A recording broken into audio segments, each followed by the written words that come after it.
Amid rising leptospirosis cases from recent floods, the Philippine General Hospital or PGH and the National Kidney Institute or NKTI have strengthened coordination to streamline referral protocols and ease emergency room overcrowding. PGH will accept transferred non-leptospirosis patients, while NKTI regulates walk-ins to prioritize urgent kidney care and dialysis. NKTI has recorded 48 cases, with 45 patients on dialysis and 7 deaths, 2 from multiple organ failure.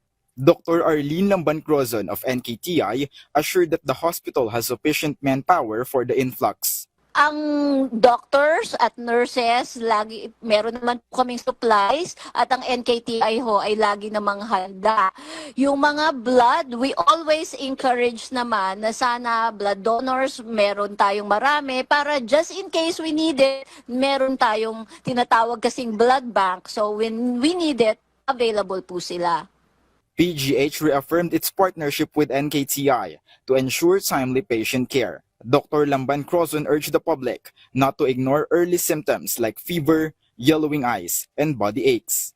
Ang gusto ko ipaalala ng NKTI is leptospirosis po ay nape-prevent. Nape-prevent po yan, pwedeng iwasan. At ang mild cases, nagagamot po yan. Kaya as early as pag meron na kayong mga simptomas, pumunta na po kayo sa inyong mga clinics, sa inyong mga malapit na barangay health centers, para ho kayo ay magamot na. Huwag nyo na pong hintayin na malala na. Free doxycycline prophylaxis is available via PhilHealth Yakap and Yaman ng Kalusugan programs as NKTI remains on high alert. Under PhilHealth Circular Number 2026-0008, standard hospitalization coverage increased from 21,450 pesos to 63,000, while severe cases receive 170,000 pesos to 411,000 pesos. Severe leptospirosis treatment in DOH and PhilHealth accredited facilities qualifies for zero balance billing.